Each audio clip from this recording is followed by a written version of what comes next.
Cuéntanos cómo sale esa voz tan diferente de lo que escuchamos, por ejemplo, en Fidelity a Mortal.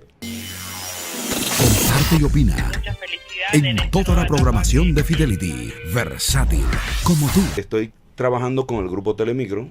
Entonces yo, dentro de mi banco de voces, le creo esto. Neil Armstrong no pudo encontrar nada más impresionante que Mortal 104.9.